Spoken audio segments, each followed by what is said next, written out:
They say everything is bigger than Texas, and your bankroll will be next as we go down the back road at the Texas Motor Speedway for the Würth 400. Stick with us. We'll be right back. It's a non-points race, but it is a short race. Checker flag. That's all this race is. Two for the States.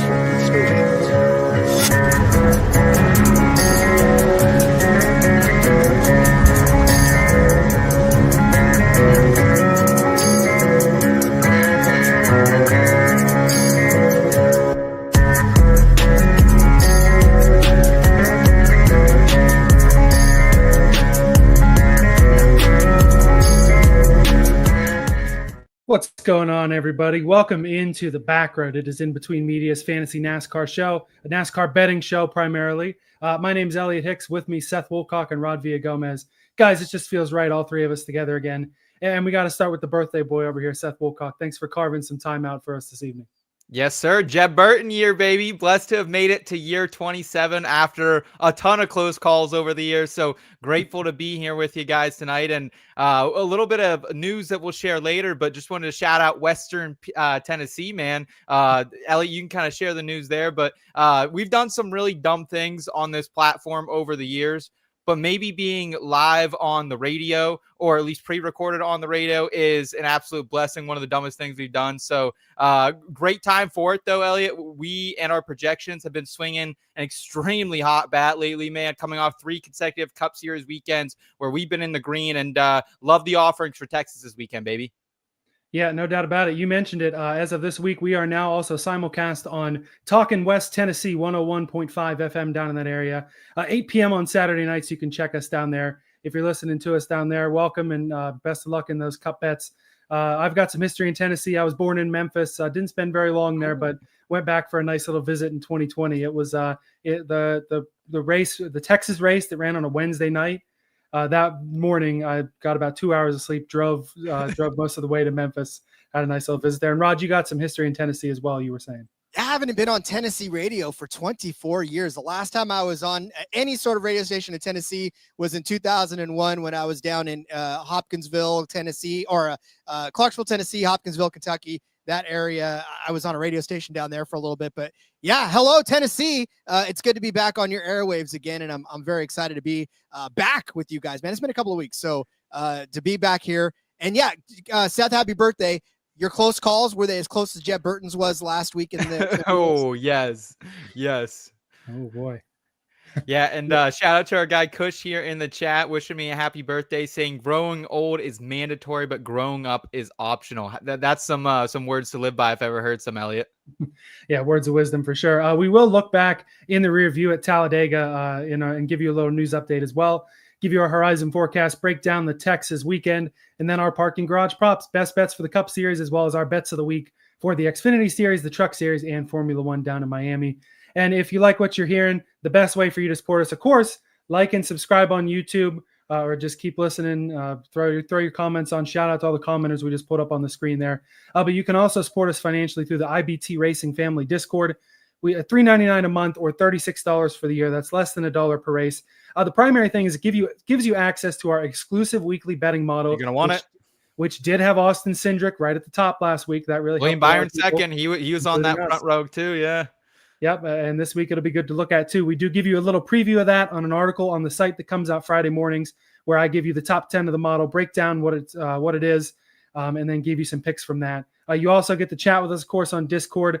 All three of us, myself, Seth, and Rod, are in the Discord. Ryan for My Fantasy Race, our stats guru, and the rest of our IBT Racing family also gives you entry into memorabilia giveaways, the next of which coming up soon.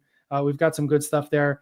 The link to that, the link to our audio edition on Apple Podcasts, where you can leave us a review. We're going to do some giveaways with that too, and a link to Talkin' West Tennessee, all in the episode description if you want more information there. Yeah, dude, we have been busy. It's been a very, very busy season, but successful season, especially April. April was so good to us. Like, can we get the birthday month to come back through for us as well and start this summer off right? What do you guys boys say? Yeah, man, fingers crossed. It was a good April for us. Let's take a look back at it and the Talladega weekend in the rear view.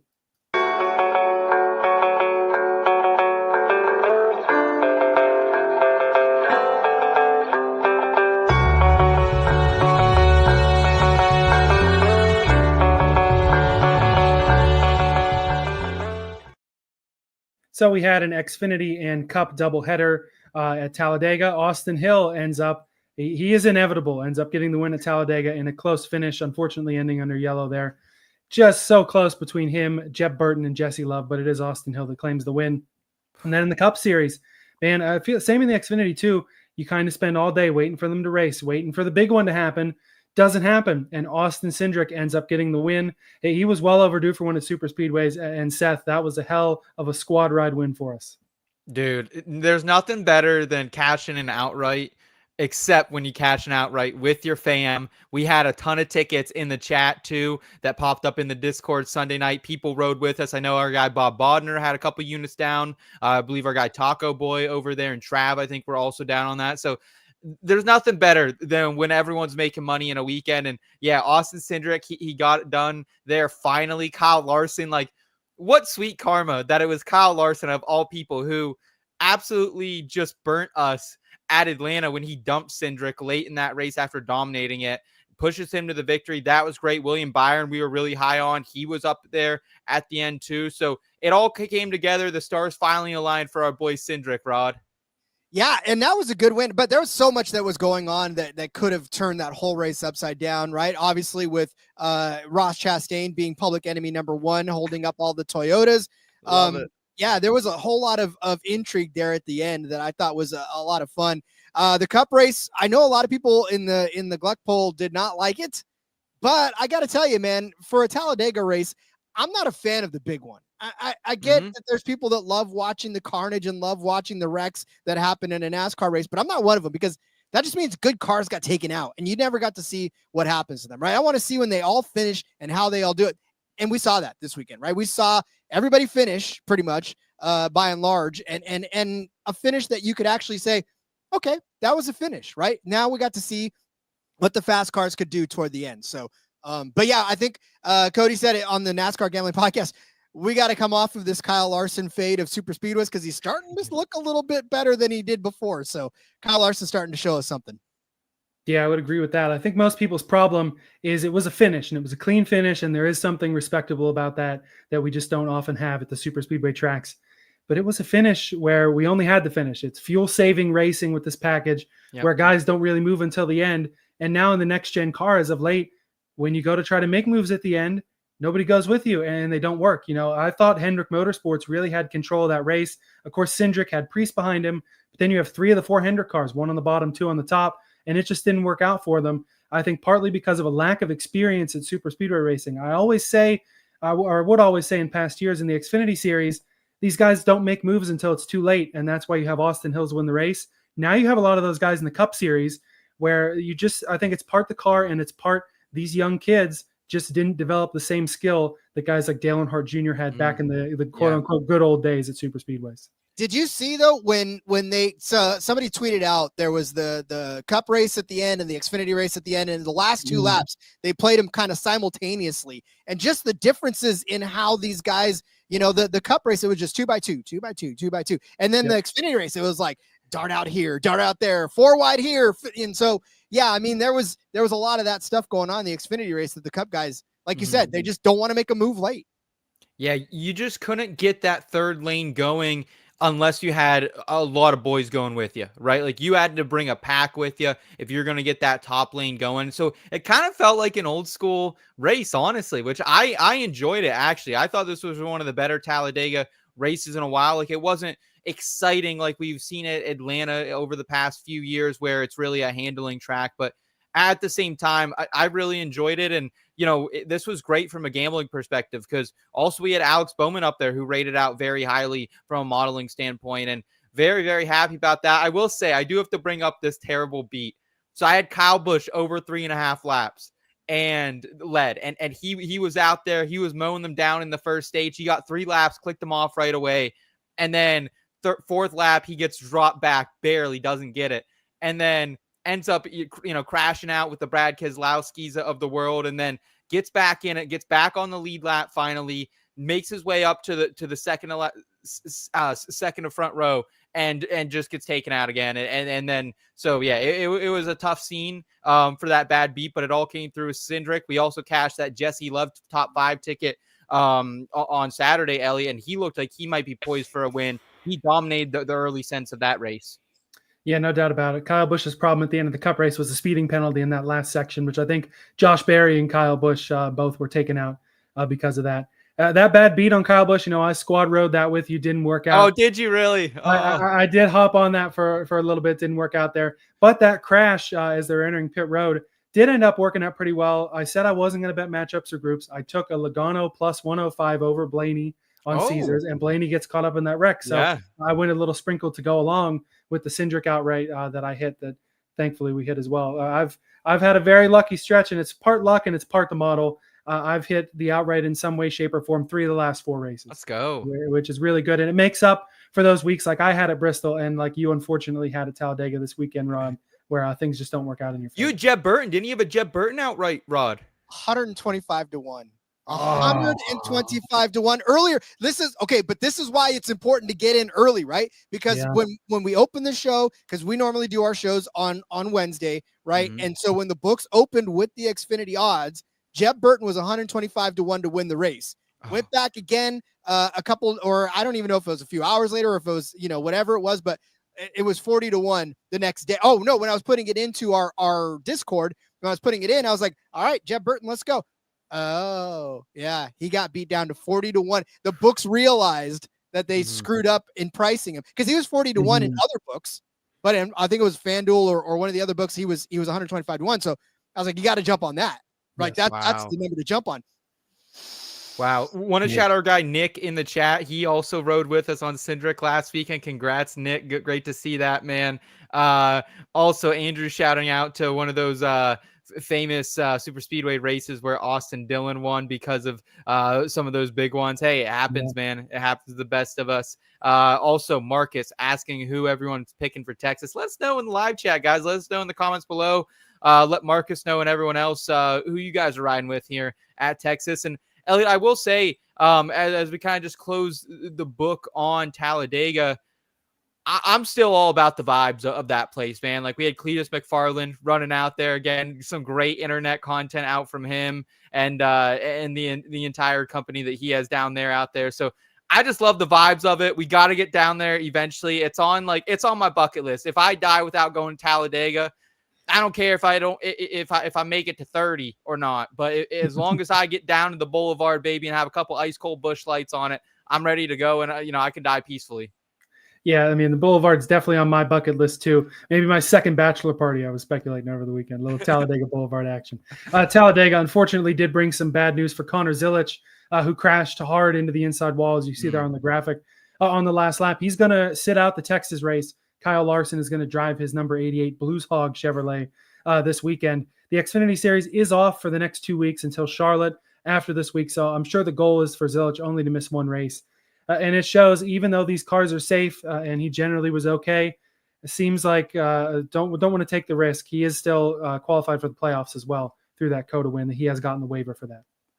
Yeah, man, I mean, this is tough to see for Zilisch. I'm glad that he's sitting out. Like, make sure you're okay. That was a hard hit. That was a scary hit. And, man, I just hope we can get this guy back and he'll be ready to go. We got some road courses coming up. We still got that, not that it matters and his health is definitely priority, but we also have a generational future over 1.5 wins that I've been sweating that out for. I mean, you have too, Elliot, for like multiple races. I'm like, okay, at least if I don't cash my outright for this singular race, I'm going to cash this season win total. We've been close. We haven't got it yet though. It's coming. Yeah, I certainly hope so. And lower back injuries are certainly tough. Denny Hamlin has talked about this. We've seen it with guys like Alex Bowman, maybe even Eric Jones, that it can be tough to get the feel of the race car back in the same way. So Zilisch could be someone to watch, especially if this, hopefully it doesn't linger and he doesn't miss more than just this one race, but it could be something to watch on Zilisch throughout the rest of the year. Hey, listen, my back, I'm getting to the point now, the age where my back starts hurting just on my commute to work. So I can only imagine trying to sit where the way you have their harnessed in and everything for 400, 500 miles. No, thank you. Not with a sore back. I'd get out pretty much gripey and complain all day long after that. Kid's a grinder though. Kid will get himself right. Like if I know anything about Connor Zilisch, nobody works harder off the track than this kid. So T's and P's out to him, man. Excited to see him back Memorial Day weekend when we're down there in Charlotte, man. Yeah, and he is still young too. He's what, like 12 years old, right? No, he's 18, and he hopefully will heal. You recover, you recover well. I mean, I don't know about you, Elliot, but even now that I sit here at 27, I definitely don't recover as well as I did when I was 18. I mean, I could take a straight punch to the face and get up the next day and crack cold one and be ready to go, right? Like I don't have that same whip about me these days. Yeah, I can understand that. But Zilisch being out definitely will affect the betting markets at Texas, which we will crack open and look ahead at the weekend in this week's Horizon Forecast. Hey, Michael, it was only 20% chance of rain. I think we got all 20.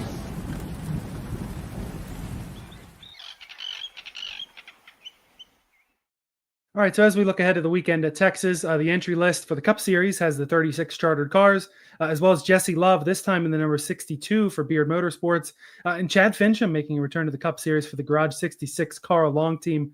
That'll be fun to watch. Good luck to those open cars in the race as well. The weekend starts on Friday. It's a triple header, 2:35 p.m. Eastern Time, truck practice and qualifying. You get Xfinity practice and qualifying at 5:05 p.m. on the CW app. And then at 8 p.m., FS1, the truck race, the SpeedyCash.com 250, stage lengths 40, 40, and 87. Saturday, the Cup Series gets on the track for the first time, 11:05 a.m. on Prime, with Cup practice and qualifying, and then the Xfinity race at 2 o'clock on the CW, the Andes Frozen Custard 300, stage lengths 45, 45, and 110. And the big show Sunday, 3:30 p.m. Eastern, the Würth 400 from Texas on FS1 as well, 80, 85, and 102. The stage lengths there. As Texas, one of those old-fashioned cookie-cutter intermediate tracks that I never would have thought we would be so happy to see on the schedule. But with this next-gen car, I don't know if we've ever been more excited to catch a race at Texas. It's been a couple of duds as of late, like been great for betting, right? But for like the general fan, I don't think they've been super excited. And yeah, now we're heading back to this 1.5 mile low wear, high speed intermediate track. It was repaved in 2017. Primary comps that we considered in the betting projection modeling this week: Charlotte, Kansas, Las Vegas.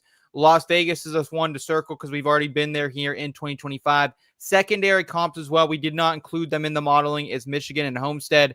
Rod, would you object to that at all, not including Michigan and Homestead? Because while they still are 1 mile high-speed intermediate tracks, I would argue for Homestead the wear's different. I would argue the Michigan kind of just a beast of its own up there.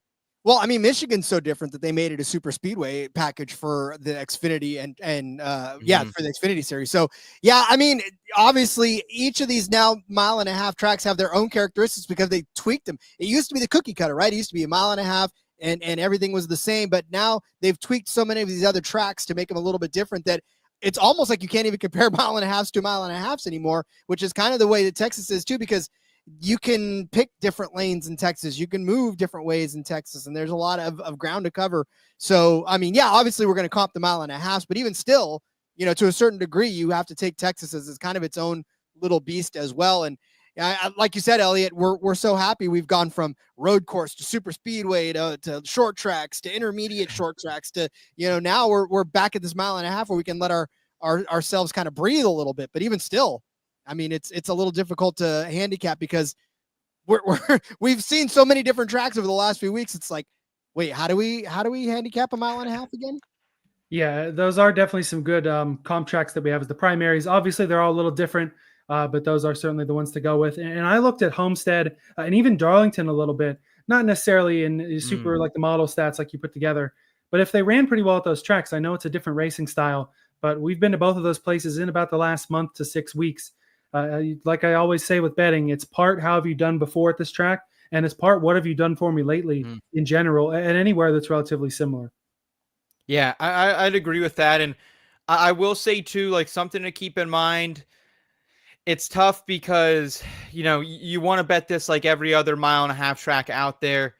It's a little weird. Texas in the past has been really weird. Last year we saw it, Ross Chastain going for the win, get dumped. The same race, we saw Denny Hamlin going for the win. He spun out as well. Texas is kind of with this reconfiguration, Ellie, and what they've kind of done down there to it.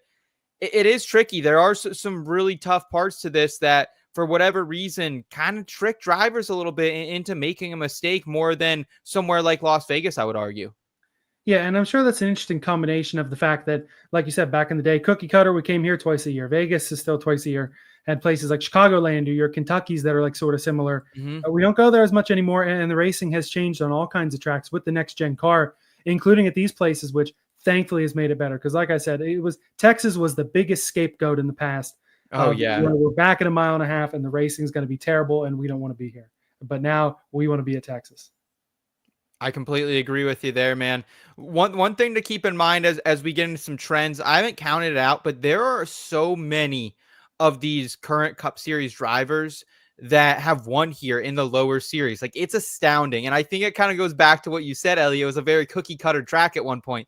I mean, you look at Kyle Busch's wins alone. This guy has 20 wins across all 3 series. Like, it is absurd. But looking more at some of these trends as of lately here, Ty Gibbs leads all-time average starting position with 7.33 in 3 starts. Ryan Blaney, the only other active driver under double digits in average starting position, 9.75. When it comes to next-gen polls, Brad Keselowski has won. Kyle Larson has won. Bubba Wallace has won. JGR, though, I wanted to circle them. They have not won a poll here at Fort Worth since 2016. Rob, anything like necessarily that were you fading JGR this week at all? Because like outside of Hamlin, they didn't necessarily rank super high in the projections. Chris Bell came in at a fine number 9. Yeah, Chase Briscoe right there around 15. Ty Gibbs right behind him at 16. But it felt like something in the water was just smelling like fade JGR, at least pre-flop a little bit. I'm legally not allowed to give my opinion about Ty Gibbs because I've already stirred the hornet's nest enough about that. But I mean, if anybody, I was a little higher on Chase Briscoe on this because our friends at iFantasy Race have him, showing out pretty high about this. Denny Hamlin, his finishes have been garbage. Ty Gibbs. And then Christopher Bell, you look at his finishes, they haven't been great here either. So, Elliott's formula of what have you done on this track and what have you done for me lately? I haven't seen a lot that's made me excited about JGR finishing wise. They're fast. Yes. And Christopher Bell won 3 in a row, but where is he now? Like, what has he done for me lately? Well, he's been in the conversations until he's not, right? Denny Hamlin, same type of situation. Ty Gibbs, you want to get high on Ty Gibbs. That's great. But guess what? He's not finishing where everybody wants him to finish. So kind of like, what you're saying, Seth, as far as I'm so off on JGR right now that I don't necessarily like, I'll look at their finishes and go, yeah, okay, that's good. I don't need to dig any deeper. Yeah, it's interesting that in the next gen, you have Ty Gibbs as the leader in average starting position and a JGR affiliated car, 2311 with a pole, but JGR hasn't quite done so well in the qualifying or in the race, even though with a 2311 drive was the 2311 car that's won as we look ahead to the next gen winners here the last 3 years.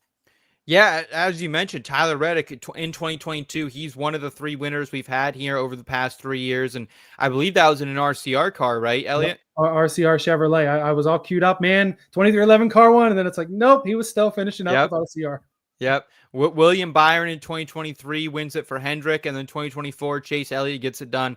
After kind of a pretty turbulent race where Larson was dominating earlier, he had a tire go down. Denny was looking like he was going to win it for a second. Reddick was in the mix all day. Looking at next-gen winners from a certain position, front row, 0% of the time has a car started on the front row and won at Texas in the next-gen era. Just 3 races, though. Top 5, 33.3% of the time. Top 10, same figure, 33.3% of the time. Outside the top 10, the winners have come 66.6% of the time. Byron won from P18, and then Chase won from P24. So, Elliot, does qualifying matter a ton here? I want to ask you that after reading that. I mean, it doesn't seem like it. I mean, JGR, as we were talking about, that can be a little fast in qualifying, not quite to the pole level. We saw even Keselowski winning a pole here. That kind of surprised me because you don't normally think of Brad Keselowski in RFK having a lot of speed at these kind of places. And it really shows that Texas is one of those places where there are movers and shakers and comers and goers. And if you have a good car, you might actually be able to pass, which again is just such a godsend in the next gen when it actually works out. And it's also interesting that Chevrolet 3 for 3 at Texas in the next gen, which especially on high speed mile and a halves, you don't necessarily think of Chevrolet being as dominant as they are in Texas. Yeah. Agreed with you there. Elliot, what do you say we close this out with a little iFantasyRace.com asterisk mark drive of the week before we get into the bets? Yep, Ryan for my fantasy race and the team over there always puts out a great report looking back at the last race and looking at the finishes and the running position, things like that, and figuring out where you can put a guy may have finished here, but it's an asterisk mark, either good or bad. And the asterisk mark from Texas last year was Kyle Larson for this week. He was the class of the field when we were here last spring, but he finished 21st, which is an asterisk mark finish. In the race, Larson started on the pole, won stage 1, led 77 laps, but then in stage 2, while leading under caution, Larson literally lost the wheel. Pit stop problems, of course, big problems in the next gen. That obviously is going to put you behind, and it put him behind for the rest of the afternoon. Running in 17th with 10 to go, he spun out just after a restart too, so losing a wheel was not his only problem. Doing his best to drive as hard as he can late in the race, making up those spots. Sometimes the car just doesn't work out for you. We just said Denny Hamlin, the same thing happened to him, going for the lead with a few laps to go. Spins out from second place. In terms of the total speed rankings, probably my favorite stat that iFantasy Race has. Larson was 6th with his speed over the segments of the race, which is split into 4s. 1st, 3rd, 28th, and then 6th. So that third segment, probably when he was back in the pack, is as nice as it is when you have a fast car to be able to pass at places like this. It's still not super easy when you're back in the pack a little bit. But 3 out of the 4 segments, 1st, 3rd, and 6th, averaging out to 6th, even with that 28th.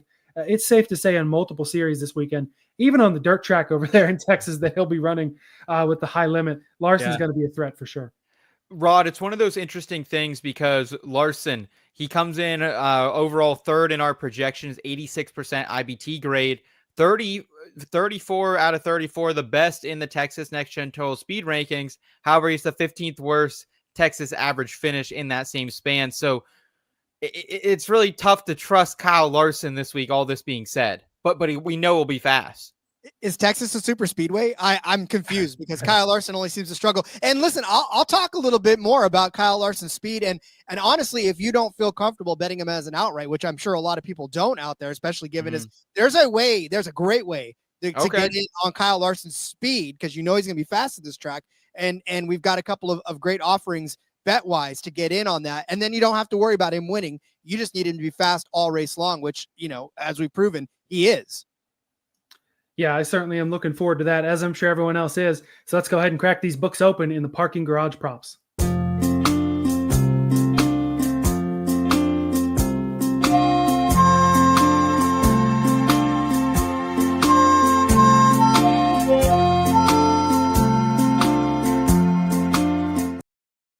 All right, so in terms of impressions of the books, Rod, of course, looking ahead to the market you're talking about, I won't spoil it, but it is nice to see super unique markets out there for the books, even at some of the more, cookie cutter, for lack of a better term, tracks.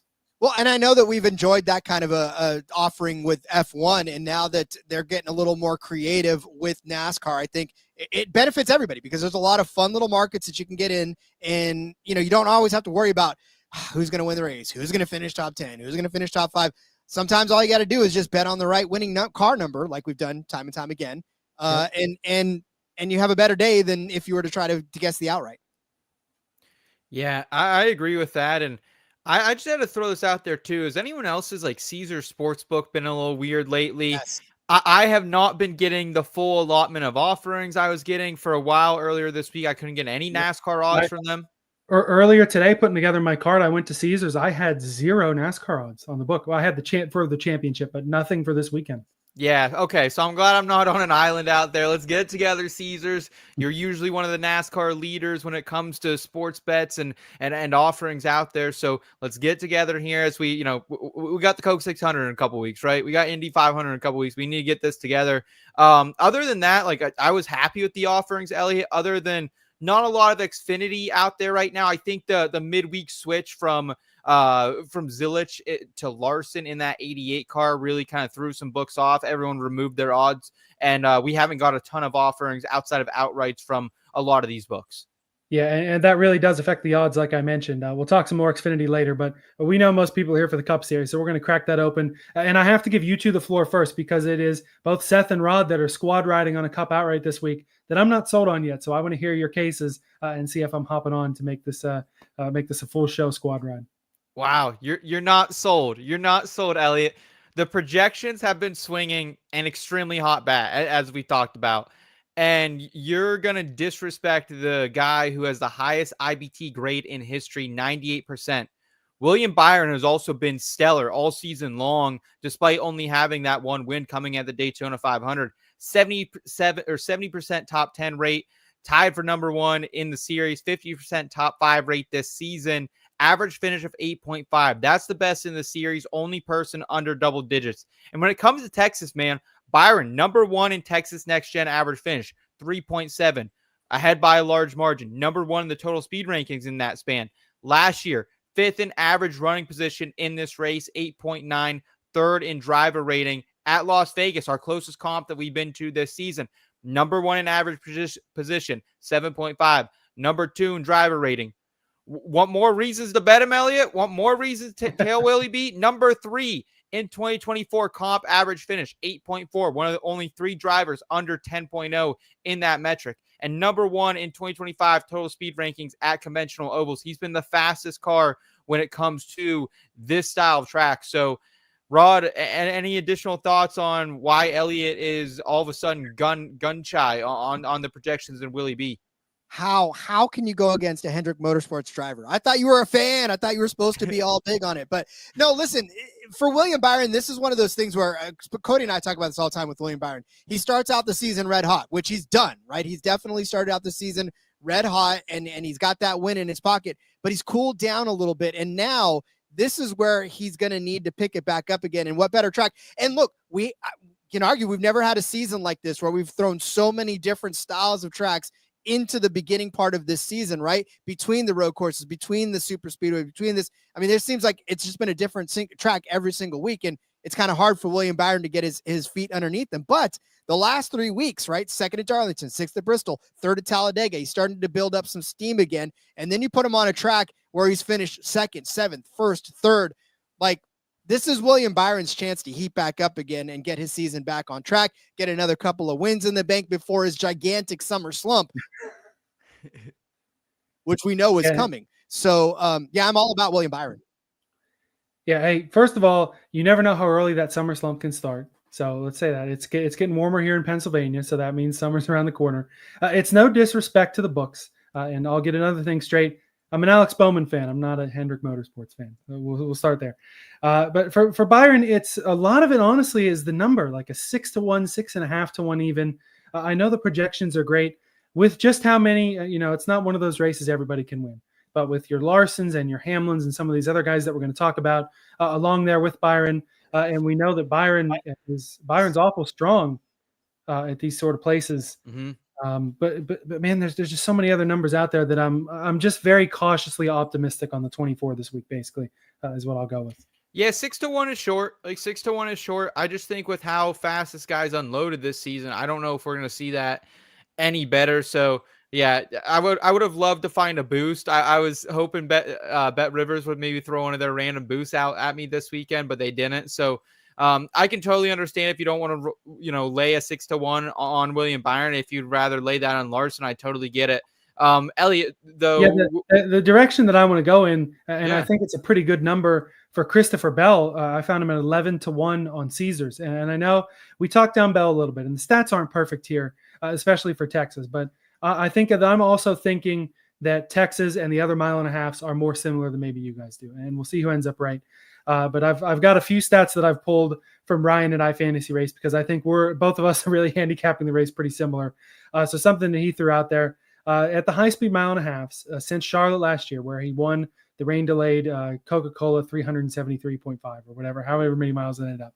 He's got the second-best driver rating at these kind of tracks, second-best average running position, 5.5 average finish, third best in the series. Maybe all those numbers are kind of behind Byron, but like I said, better number here. And his Texas stats are not terrible. He's got 3 top 4 finishes here, including in that aforementioned Wednesday missed delayed race, finished in the top 4. I forget if it was 3rd or 4th in the number 95 Levine family racing car before they shut down. And what he's done for me lately too, crashed out at Dega, of course, from the lead because Denny Hamlin pushed a little more than he should have at that point in the race. P2, P3, and P8 in the last 3 races. It's not 3 wins in a row. But it is enough to show me that Christopher Bell is certainly a guy that can go to victory lane. And if you want something else random too, he's back in the dirt car with that high limit series. And we know this guy loves dirt racing. And the more laps you can get in any sort of series and the happier a driver is, the better. So I like an 11-1 on Bell. That's what I'm down on at the moment. Like I said, I'm not completely off of Byron. I'm not completely off of these other bets, but Bell's the first place I'm looking this week. I get it. It feels like a little bit of a weird pull for me just because like it's not a place I would initially think to bet Christopher Bell just because like the overall finishes are good. The next gen finishes aren't great. He hasn't been necessarily super fast here. And Las Vegas was kind of just a weird race for him in general. Got off to a bad start, never truly recovered there. So I get it though. Like he has, like if there is one shining star here, Elliott, it is that he has been fast and he has had good finishes on those high speed mile and a halves over the past 12 months or so. I think that's the one thing going with Christopher Bell. It's just like we said though, Rod, like I'm just kind of off JGR as a whole unless it's Hamlin this week for me. Yeah, and it's tough because, like you said, they're fast in the beginning of the race, but they're just like the finishes aren't there. Last year, 17th. It just doesn't make me feel all warm and fuzzy inside for a guy like Christopher Bell. Although I know Marcus is all about him, so we're gonna, Marcus loves him from Christopher Bell. But yeah, I mean, for me, would I be shocked if they come out and perform well? No, because that's what you expect out of JGR. But I'm not expecting it out of him this week. Honestly, the way the last couple of years have gone, I know I mentioned Larson is an every week favorite. Hamlin's an every week favorite. Those guys that you look at all the time, even if Hamlin went about a year without winning. I'm looking at Bell as one of those guys too, that he's got the skill set, he's got the equipment. Yeah, every single week you can look at that number 20 car. I mean, I think it was Martinsville he sat on the pole. I was not expecting that 20 car to win the pole out of Martinsville. Yeah. You know, qualifying at a paperclip shaped short track is a heck of a lot different than at a cookie cutter mile and a half like Texas. But Bell's one of those guys that come every week. And hey, the show wouldn't be interesting if we all picked the same guys every week. So I don't mind a little bit of dissent here, especially because we squad ride so much. And like I said, a lot of these other bets you guys have, I'm interested in, including kind of a long shot that I know is on our bet card in terms of the show multiple times tonight. Yeah. So I'm going Ross Chastain on an outright 28-1 at DraftKings. This just feels like way too long of a number for a guy who is 6 in our modeling projections this week. And he would be way higher if old Bill Byron didn't spin him last year late in this race in Texas when going for the win. He was 5th in average running position, 9.6. He also finished 13th here in 2022 and then 2nd in 2023 and then has that asterisk mark 32nd from last year. Still, though, he's number 5 in Texas Next Gen Total Speed Rankings in that span, 9th in Vegas average running position at our closest comp earlier this season of 11.4 and then finished 5th in that race as well. And when you're looking back to these comp tracks that we spoke of when we were talking about Bell from last year, Ross Chastain almost better than really anyone. Number 2 in average finish at the high speed mile and a half last year, 7.8, 4th in the total speed rankings last year as well. The only thing going against Ross Chastain right now is the recent form, right? Like as a whole, we talked about it last week a little bit, Ellie. Like Trackhouse hasn't really looked the same this season. That he's 12th in the total speed rankings at conventional tracks this season. But this kind of feels like a spot like where we bet Ross and hit last year in Kansas in the fall. You just got to trust the process that he knows how to figure it out. Hopefully they can unload a rocket and you're getting a great 28-1 number, very similar to what we had at Kansas. And I got to say it, boys. So my fiance is going out of town this weekend for a little bachelorette trip. I got the house to myself. Was supposed to be heading up to my hometown, play a little pickleball tournament. Got canceled for the weather. So I'm going to be at home. Little bachelor weekend going on. Going to have a couple Busch Lights on Sunday and hopefully watch my favorite driver, Ross Chastain, cash, baby. Let's roll with the number 1 koozie. Let's go, baby. Man, I wish I didn't have to work this weekend because otherwise I'd be driving down the Pennsylvania Turnpike to you to join you there. I love the number for Chastain, 28-1. You're right. The Trackhouse just hasn't had the same speed. But if there is a Trackhouse guy that can pop up and really have some speed, no insult to Suarez or SVG. They've got their moments. They've got their spots. Ross is their guy there that can go out there and have that speed at any time. I forget which race it was in the last couple of races, but Chastain has had runs that are better than I thought he would have in recent weeks. So that number 1 car, I agree. Be on the lookout for a potential watermelon smash. I like the number and I don't mind the odds at all. Appreciate that. Rod, I want to get your opinion on this comment here from Matt Jones saying he snagged some Willie B most fastest laps, 25-1. Hoping he can get up there and start knocking them down. Andrew also liking this bet. Have you explored this market at all? Because I have no idea how to handicap fastest laps. I'm going to be dead honest with you. Okay, so there is a fun, if you go to racingreference.info, right? That's where I get a lot of my stuff from. You can go over to the individual races from this track. You can go to the past tracks And then there is a fun little thing that is view loop data for this for the loop data stats is what it ends up being. And they have fastest laps pulled up. So will he be fastest laps? Not a bad idea because William Byron's fastest, but spoiler alert there, Matt Jones. Actually, no, Andrew underneath him. I'm talking about both of those guys. That market is ripe for the picking for those guys. Andrew, I've got plenty of stats to back up your hunch right now when we get to the placement or when we get to the specials props. Yeah, I was going to say, should we just crack that open right now since we're having the conversation about let's it? Do it. Let's do it. All right, yeah, that is definitely down more in the specials. It's a market that I really didn't know was out there. So I appreciate you, Rod, and the commenters as well for pointing it out. Definitely something I'll be keeping an eye on. And Andrew B in the chat, like you said, nailed it. You got Larson and you got Reddick as your fast lap bets. So let's hear about them. Yeah, that's exactly what I got because Kyle Larson had 44 fastest laps in the 2024 race. Now, again, that's one where he didn't get the finish that we wanted out of him, right? But he had 44 fastest laps. He was the fastest. He had the most fastest laps in that entire race in the 2023 race. So I'm only doing next gen, right? Because this is kind of the only really way that it makes sense. Sure. That makes sense. To preface a lot of our stats too, the trends and things like that, the modeling, it's all really heavily based on next gen. You can look back further, like I did cherry picking stats for Christopher Bell apparently, but most of the stuff based on the next gen 2022 and onward.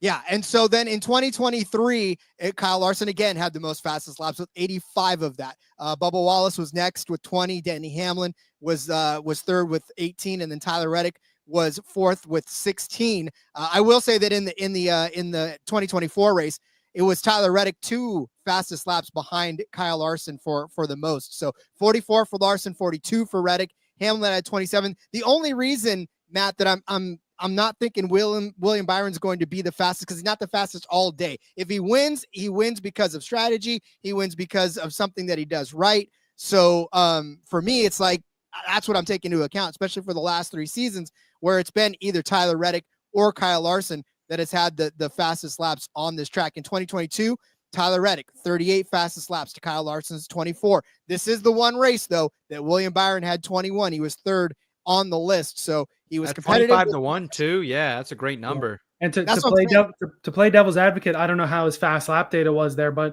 Darlington, he went out there, led the first 260 some laps or whatever, and I'm sure he ran plenty of fastest laps in that stretch too in the clean air. Yeah. So again, this is one of those markets where you don't need the driver to win. You don't even need him to finish in the top 5 if they don't. As long as they're fast all day long, and if they get into trouble, if they've clocked the most fastest laps during the race, then you're clean. So, I absolutely love this because it's either been Kyle Larson or Tyler Reddick for the last 3 next-gen races that we've had on this track that have been that clocked the most fastest laps. So I love that you can just put a little bit on both of them, sit back, and whichever one hits, you're happy. Agreed. Yeah, and I agree if you're going to hop into this market, that those two are definitely the guys to go. And I would say that's most weeks. Larson and Reddick are going to be out there ripping it for sure. Yeah, they got speed in those cars for sure. Elliot, what do you say we head back to the placement props market? Yeah, we jumped around a little bit, but we'll head to the placement props. And I'll lead it off here with a top 5 bet. I've got Alex Bowman for a top 5 at plus 375 via bet 365. Like you said, Ross Chastain, your favorite driver, Seth. Mine is Alex Bowman. So I always give the disclaimer with the Bowman bets. Sometimes I can have the rose-colored glasses or the Ally purple tinted glasses is a joke I made. I've got them sitting around here somewhere, an actual prop. I can't find them right now. But that also means that I'm following the 48 team week in, week out, closer than most drivers, being a fan. So if I'm going to put money and throw down some hard-earned coin on the 48 car, I'm going to have something behind it. The Texas stats in the model, they don't look great. He's at a 55% P14 in the model. That is dragged down heavily by crashing out in the 2022 race, which unfortunately concussed him and took him out of the playoffs that year, as well as last year, crashed out about 100 laps in. But this is another guy where I'm looking at the high-speed mile and a half as a whole, not just Texas. And in the last 5 races at those tracks, going back to last year, Bowman has the second best average finish in the series at 6.8. And that high-speed oval, it doesn't count Homestead, where we saw him nearly win the race, win the pole that weekend, end up second that weekend. He is 5 for 5 at finishing between P5 and P9 over that stretch, going back to last spring at Kansas. I think that for Bowman, another guy who can be subjected to that summer slump, just like Byron. But the next couple of tracks honestly look pretty good for the 48. What I'm betting on is a top 5 run to show that they kind of get out of the funk they were in, have some bad luck the last few weeks, get out of the funk, run top 5, and have that as a prelude to contending for W's with Kansas and Charlotte coming up as the next 2 points races after this. I got no problem with it.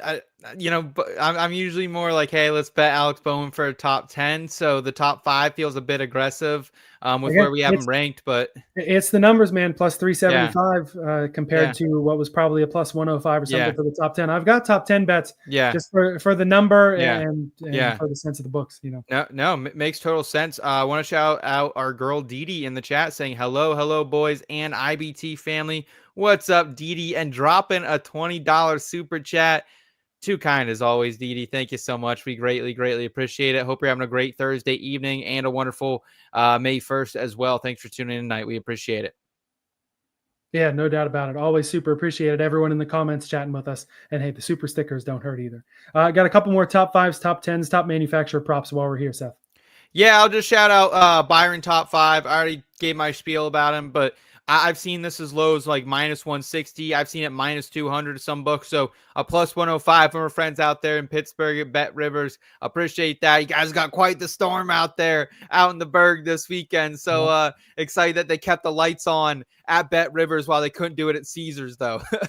Well, they did. The lights were out at that Rivers Casino there, as well as at my place. Didn't know where we'd be doing the show from tonight, but thankfully, shout out to all those people helping out there, and definitely a mess, but definitely worked out. Yeah. So, Rod, did you have any other placements we haven't touched on yet? Yeah, so I had Ross Chastain's teammate out there, and if I were to read you the top 4 next-gen average finishes on the heat chart, according to our friends over at iFantasy Race, it would read like this: William Byron, Brad Keselowski, Chase Briscoe, and Daniel Suarez. He is 8.3 on the average finishes since in the next-gen era. Unassuming Daniel Suarez, just something about Texas has been able to get him in the top 10 over the last couple of races on this particular track.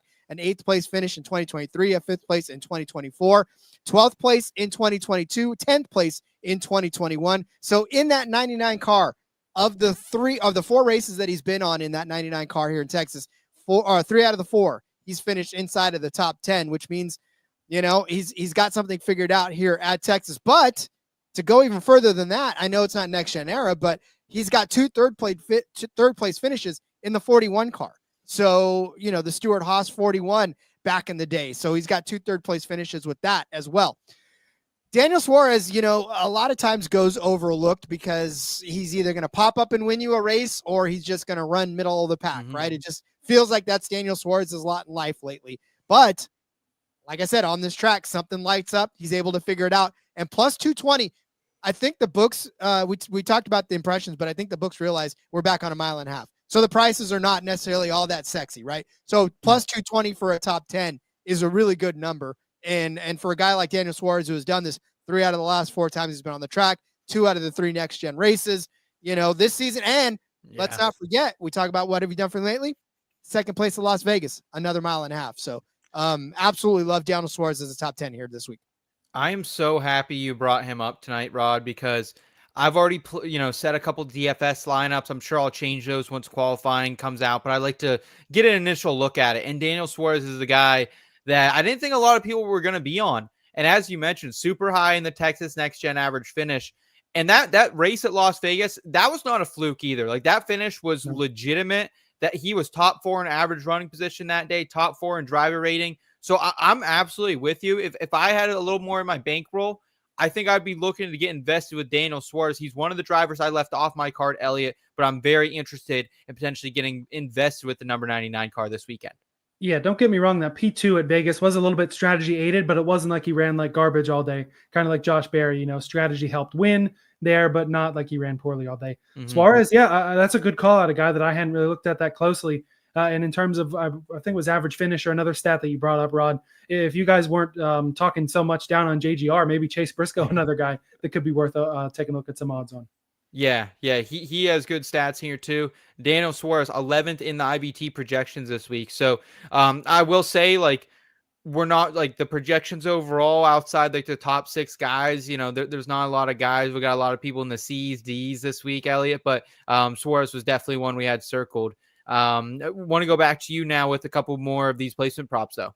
Yeah, and one thing in the model too, you have the cream rises to the top, but then especially when you look through the whole model, if you're subscribed to the Discord and the IBT Racing family, once you get into the middle section there, even sometimes the lower half of the top 10, the margins are really razor thin. Mm-hmm. You know, even if it's a 55%, you can have a group of 7 guys that are at that 55 Right.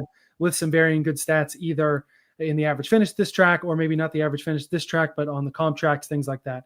Yeah, I've got a couple more top 10s I'll run through pretty quickly. Kyle Busch plus 130 over on Bet365. Another, again, iFantasy race, lots of good stats, shout outs. Over the last 7 Texas races, he had trouble in 2023 and 2022. So those are excluded for now. 5.8 average finish in the other 5 in that time span, which I know predates next gen a little bit, but we're bringing it in there just for funsies. In the 2 races that he had trouble, had problems while running 3rd and problems while running 4th. So those are asterisk mark finishes in those races. Last year, P9 here, 4 career wins for Kyle Busch this track. And like you said, 20 in the other series. Yeah. 2020, a really important win here again. Last time we'll bring up that Wednesday night Texas fog race. He won that to keep that win streak alive late in the year. So it'd be real special for him to break that winless streak here. For his career, 12.2 average finish and a 55.9% top 10 rate over his career. So hey, if it's a coin flip and you're giving me a slightly better side of the coin here for a top 10, at plus 130, I'm looking into it this week. Then more of a long shot, AJ Allmendinger. This is more of a what have you done for me lately? Plus 425 over on BetMGM, a better number there, I think, than in most places. Going back to Las Vegas, that race we were just talking about, P7 in the total speed ranking, finished P8 there, and then at Homestead, not the same comp, a place that he's better at than maybe any other track on the circuit that's an oval at least. He was P7 there. This bet, like I said, a what have you done for me lately bet, and betting on call and continuing to improve. He and Ty Dillon have been far from embarrassments this year, having some really good runs. I like that better than I like the Texas stats. AJ Allmendinger hasn't had a top 10 or I think even a top 15 here since the days of the number 44 Richard Petty Motorsports cars. Shout out. 2010 or something. Way back machine. Yeah, so it's not necessarily a Texas thing, but throw the Texas stats out the window. Give me what have you done for me lately for Allmendinger. I'd rather bet Dinger for a top 10 than Kyle Busch. I got, a fade of Kyle Busch of Rowdy later I'll touch on, but I'm not interested in Kyle Busch at all because he did run terrible at Las Vegas. He hasn't been a threat at these 1.5 miles in a minute. But AJ Allmendinger, Rod, I know do you have an autograph for him? Like, are you the manager of the fan club? Like, how does this work? Because I know you're definitely a part of it. I don't know if you run the Facebook group or not, though. I keep getting the letters that I sent him returned to sender. So I don't know. Maybe it's the big hearts that I draw on him or the fact that it smells like perfume. I don't know what it is, but no, he is my spirit driver. I love that guy so much. He wears his heart on his sleeve and he drives so aggressively, but cautious. I mean, it's just, I don't know. He's a total package for me. So yeah, I'm with you on a top 10 for him. Again, Kyle Busch, it's so tough, but if there's a track that he can get right, maybe it's this one. I don't know. I personally don't want it, but I think it looks good on you though, Elliot. I think it looks good on you.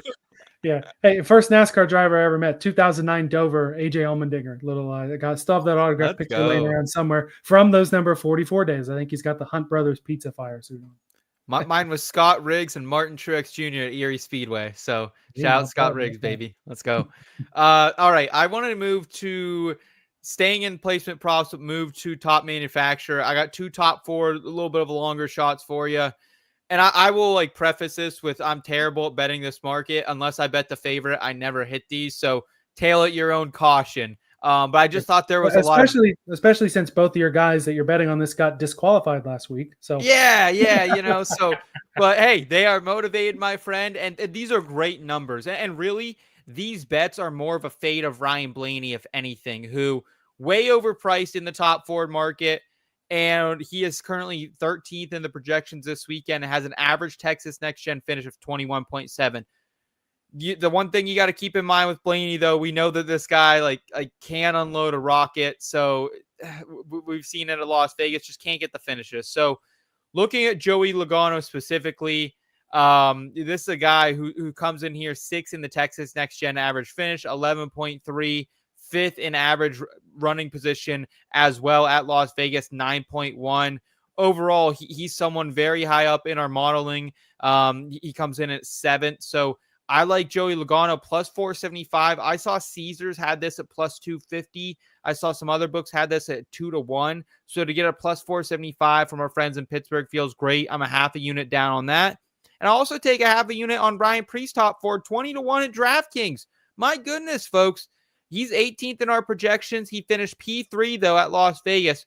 That was a little bit of a strategy call there. 13th best average running position that day, 15.3. So did get a little bit of luck. But Ryan Preece has been so good this season, fellas. So good. Last week would have been his 4th top 10 in 10 races if it stuck. 2nd top 5. But the failed inspection puts him back behind the 8 ball once again. He needs a big run here. And given how Texas how this team owner Brad Keselowski's performed at Texas recently, I'm buying RFK this weekend, and at 20-1, that's an absurd price. Give me a little Ryan Preece action top 40 here, Elliot. Yeah, I really don't hate it at all. Preece has been one of the more underrated drivers in the garage, but now people are starting to see it. And like you said, definitely, if we can say one thing, it's a good thing he didn't pass Cindric and win that race to get DQ'd. That would not be fun to watch, Rob. Oh. That would have been tough. No, and listen, I'm much higher on Ryan Preece than I am his team owner, Brad Keselowski, this week. So if anybody's going to get it done out of that RFK camp, I think it's going to be Ryan Preece, because he has been the better of the 3, believe it or not. And that's as you step back and look, you're like, oh, okay, well, Ryan Preece has actually been better than the other 2 drivers that were already with RFK. Yeah, no doubt about it. So I think we will close out our Cup Series card. We each have a matchup this week, which is interesting. I'll start off with mine. I have Chase Elliott at plus 130 via DraftKings versus Tyler Reddick. This one's a model disparity for me, and it's nice to see when you have guys that are close together, but in the matchups, they're so far apart. I like to jump on them. I do the same thing with the manufacturer odds some weeks. Chase Elliott is a plus 130. Tyler Reddick is all the way down at minus 180. That is a gigantic disparity. Yeah. When the 9 is 5th in the model at an 81%, very respectable. The 45 is ahead. He's 2nd in the model at 89%. Stats are comparable enough. Chase Elliott, your defending winner here, 3 top 5, 7 top 10s total at this track. 3 of the last 4 cup races, top 8 finishes for the 9 car. For the 45, he did win this race in 2022. He's had also 3 top 5s, 4 top 10s. He has led 36 laps in the last 3 races here. So that could be really good for your fastest laps bet as well. Running up front with that clean air certainly could help. But with this big of a disparity, I got to take the 9 here. This bet reminds me so much of like eating Brussels sprouts as a kid, where you're gonna bet this, and it's not gonna, like, you're not gonna think you won it, right? Because you're gonna look out in this race, and Chase Elliott, based on where he's been at a lot of these comp tracks so far this season, he's gonna be running around 10th or 15th. Tyler Reddick will probably be a top 5 car most of this race, but what does Chase Elliott do late in these races? Well, he turns it up, man. He somehow finds his way in the top 10, while Tyler Reddick will fade. Like, I don't know if you guys have seen those trend lines on Twitter that someone does. I can't remember who does them, but you can like watch the average running position throughout the race. Mm-hmm. And these guys will cross at some point. And I think at plus 130, it's not bad. And the reason I compare that to Brussels sprouts is, like, you might not think they're good for you. You might not think they're good, but you're going to wake up one day. You might be like me when you're 27 years old, Jeb Burton season, baby. And you wake up and, hey, Brussels sprouts are delicious. They're great for you. I'm feeling great every single time I eat them. Other than sometimes what hits the toilet, but other than that, I'm feeling good about Brussels sprouts, man. Yeah. Hey, 27 doesn't have to be Jeb Burton season either. It could be Paul Menard 2011 Brickyard 400 winner. I was trying to think of who was like the Cup Series driver to it. I used to love Paul Menard before I realized he was a Nepo baby. So shout out Paul Menard, baby. What gave it away that his car said Menards every week? How long did it take you to figure that one out? It was a while. It was a while. I just thought that, hey, old family sporting, baby. Let's go. All right. So you guys both have a name that we've already heard in your matchup. Seth, who do you got? Yes, I'm going with Chastain over Kyle Busch, excuse me. Minus 135 ESPN bet, 4.5 units. This is the bet of the week, boys. 17 spots between the two in our projections. You already heard my spiel on why I'm high on Ross Chastain. I have the outright, but I'm fading Kyle Busch this weekend after getting absolutely burnt by him last week. Like, maybe it's a little bit of bitter berry coming out here, but after that, and then looking at Rowdy, who is 29th in the next gen average finish at Texas, 26.3 At Las Vegas earlier this season, I already mentioned it, 26.8 average running position as well. He was running back there 25 plus, 30 plus all weekend long.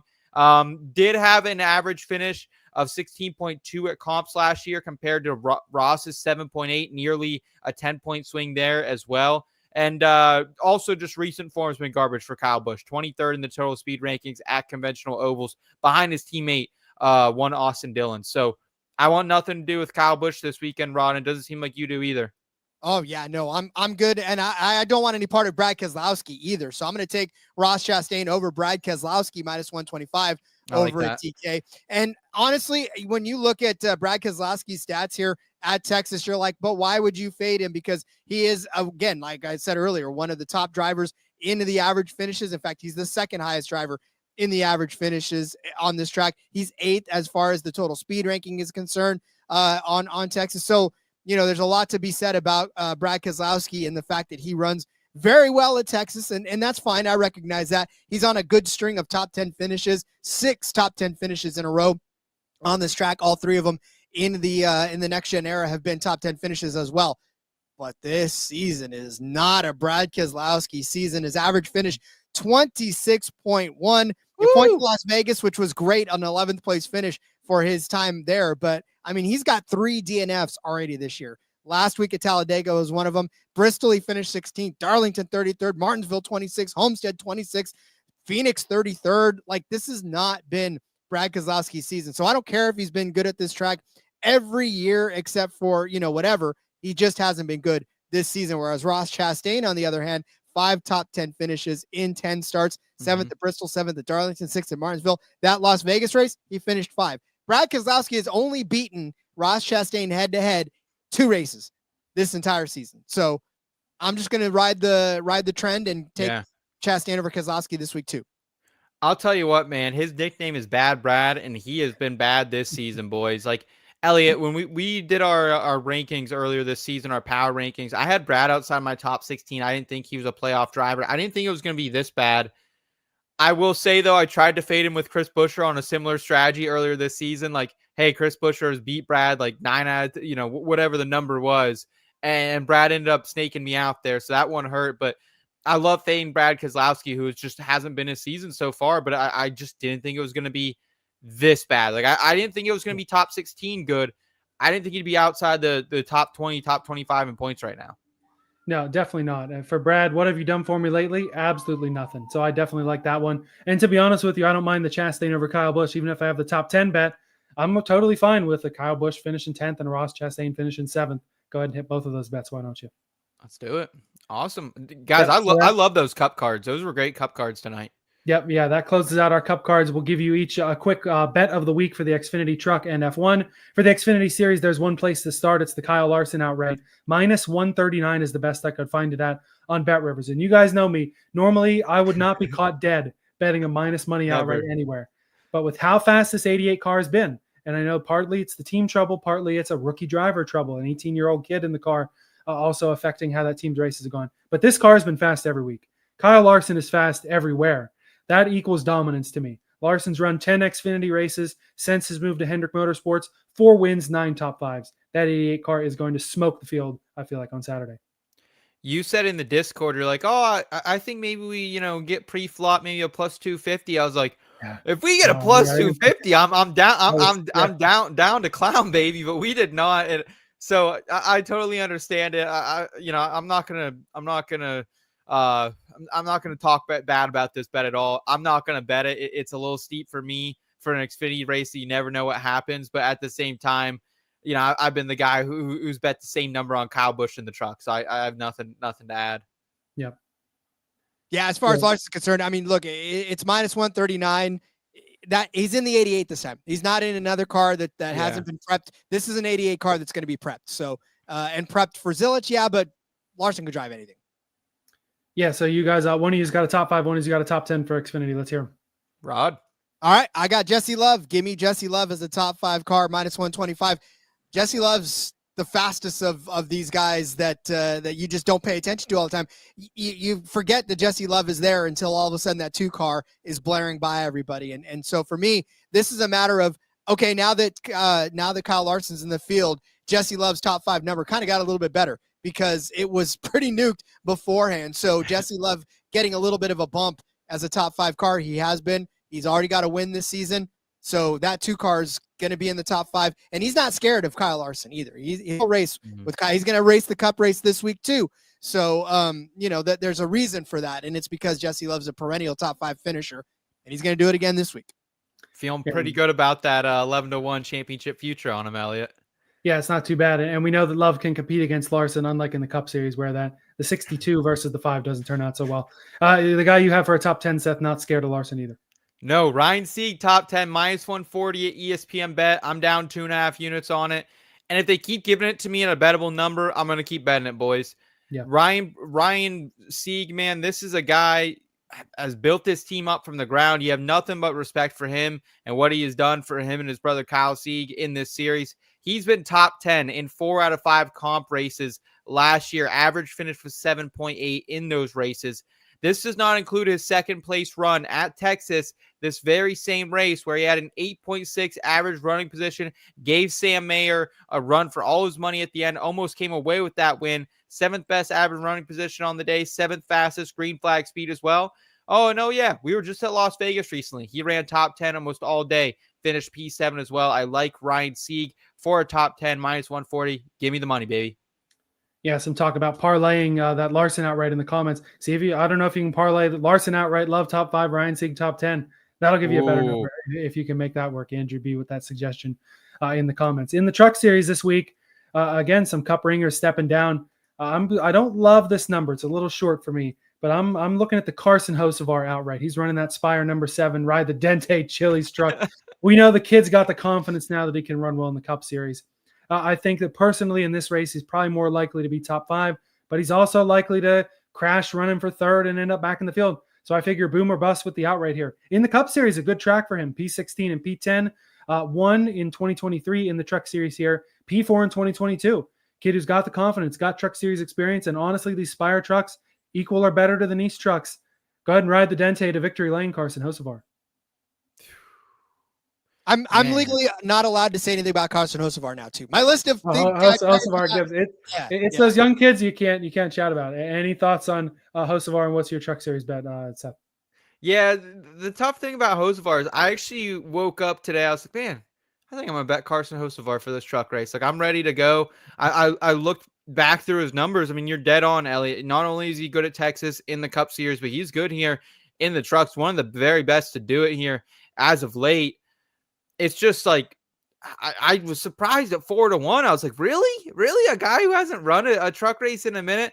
Like I was just hoping to be able to bet a top 5. You can't even bet a top 5 on this guy. So you really have, if you want to bet him, you pretty much have to either bet like a kind of even juice top 3 number or go with the outright. So I don't blame you on the 4-1 shot. Yeah, I do think the books are probably looking at him not quite as a Kyle Busch in the 7 truck that sure. win, but looking at him as we'll say it, an above average Cup driver this season. Yeah. Going down to the Truck Series, that's kind of how he's priced, which is weird for Hocevar, but that's kind of who he is now. Yeah, very, very fair. And look, you're taking the chalk favorite in the Xfinity, so I'll go ahead and do the same thing in the trucks. And yeah, as Rod's saying there, it's Heim time. Give me Corey Heim outright +165 at DraftKings. I haven't bet a lot of Corey Heim this season. I just haven't been allotted the opportunity to. But this is one of those places I'm very happy to do it. Finished 2nd here last year, and he was very slow off the truck last year as well. Didn't have a great qualifying effort.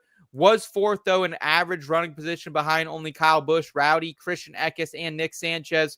Eckes and Kyle Busch, of course, not in this race. Sanchez will be in this race, but he's in a truck where he hasn't been in a truck all season and also in some different equipment now as well. Corey Heim, when you look at some of the comp tracks from last year, he won 2 of 4 of them. And Las Vegas this year, he also won after really being the cream of the crop in that race, leading 42 laps and finding the top 4, finishing in both those stages as well. So give me a little Corey Heim +165 at DraftKings. It's short, but I'm willing to lay it here. I've done it before, and it won't be the last time I lay it with Corey Heim. Yeah, I don't blame you at all. I like those 2 outrights, honestly. And Rod, I like the top 5 that you've got too. We both have been on this guy in the past. It was good to see him win at Rockingham, and I feel like his good runs are going to continue too. If I punch you 5 out of 7 times and I swing again for an 8th, are you ducking? You probably are, because I've hit you 5 times already out of 7. That is what Tyler Ankrum has done this year. He's 5 top 5s out of 7 races this season. That 18 truck, so underrated, and maybe not so much anymore because he won at Rockingham. But yeah, won at Rockingham, fourth place at Bristol, 2nd at Martinsville, 4th at Homestead, 3rd in Atlanta. Top 10 finish at Vegas, which again, it was a mile and a half that we were at. Daytona had engine trouble, cracked out of that one. But Tyler Ankrum slowly building himself a very, very solid resume in the truck series. And I don't know that you can ignore him anymore. Plus 275 for a spot that he's been in 5 times this season of 7 races. Yes, please. Yeah, and Ankrum, that P10 at Las Vegas, led a lot of laps and I think won a stage too before faltering back a little 39 bit. Laps in that race. Yep. Love it. So truck series will be fun as well on Friday night. And so will Formula One in Miami, the Miami GP, outside of, what do they call it? Hard Rock Stadium down there now. My bet is going to be a Charles Leclerc podium, plus 180 over at Caesars. We know the Ferraris are not the best cars out there right now. We know McLaren, we know Max Verstappen better. But Leclerc has been really out driving this equipment. He had the China disqualification, both he and Lewis Hamilton. Since then, P4, and P3 getting that podium in the most recent race at Jeddah. In this race, since its inception, 2 for 3 on the podium, P2, P7 in between with the P3. If you throw the punch and hit it 2 out of 3 times, are you going to duck on the 4th? I feel like you might. And Seth, I believe you also are interested in the Ferraris this week too. Yeah, I'll tell you what, man. Charles Leclerc was a guy's numbers who kind of jumped out to me, right? So, of course, I have to go with someone in that same camp. Give me Lewis Hamilton, baby, top 6, minus 150 at FanDuel. Laying a little bit of juice here. Never afraid to lay a little juice because that is F1 fun, right? We can't say the old name we used to say now due to our new syndication partnership. Again, shout out Talking West Tennessee, baby. We appreciate you. But yes, F1 fun. I'm going with Lewis Hamilton because not only has his team performed really well here, looking at Charles Leclerc and former Ferrari drivers in the last 3 years since we've been to Miami, they've had 5 top 6 cars at Miami. The only one they didn't was Charles Leclerc, who in 2023, who finished 7th in that race. So, and I don't know if it's a bad omen, a good omen, but these are Lewis Hamilton's finishes at Miami over the past 3 years. 6, 6, 6. So take that for what you will. But factor in how good Ferrari has been here in the US, and after a poor start to the season, Hamilton's starting to pick it up a little bit as well. He has a top 6 finish in 2 of his last 4 races, and the races he didn't, Jeddah and Suzuka, he finished 7th in those races. So this is a guy in Lewis Hamilton. Is there any place he's going to be more motivated than back on US soil, ready to go, show up for the Miami fans, baby? I'm ready, man. I'm ready. I'm ready for a Lewis Hamilton win. I don't think we're going to get that and maybe anytime soon. I think we still need a little bit more pace in these cars, but Ferrari's been getting better, dude. So give me some Lewis Hamilton down in South Beach. The thing about Ferrari too, and it's frustrating because they were among the top 3 of the manufacturers when you factored in Red Bull, Mercedes, and Ferrari. And it was always Red Bull, Ferrari, Mercedes. And Lewis was on the end of the Mercedes part of it, right? And obviously carrying in. And then all of a sudden, here comes he back in Ferrari. He's in Ferrari now. And it's like, well, now it's Red Bull. It's McLaren, Red Bull, then Mercedes, then Ferrari. So it's been tough for Lewis and Shaw to get, into the swing of things. And I think once Charles Leclerc gets going, once Lewis gets going, yeah, obviously we're about to see some fireworks. And I think for the two of them, they love them some U.S. soil. So I think this is a good spot for Ferrari as well. So I like the Lewis top 6. Again, it is juicy, but it is what it is. Charles Leclerc is going to have to pick things up too. I think Ferrari has a long way to go before they're considered one of the top 3 teams again, but I think they're on the right track. Yep. And then Rod, you have a top 10, I believe, in this race to close us out. Give me the Visa Cash App RB little junior varsity Red Bull squad and Isaac Hadjar. This guy, it's funny because we talk about Kimi Antonelli being a fantastic rookie driver. We look at Liam Lawson now, his teammate at Visa Cash App, and those racing bulls. Look, it's Isaac that's been the one that has actually pulled up and looked better than any of the Visa Cash App guys so far this season. His average finish 12.4. His average start is inside of the top 10 week after week. Last week at Jeddah, He had a 10th place finish, 13th at Bahrain, 8th at Suzuka, 11th at Shanghai. I mean, these are some blistering finishes for a team that outside of Yuki Tsunoda has not really been anybody that you want to hang your hat on.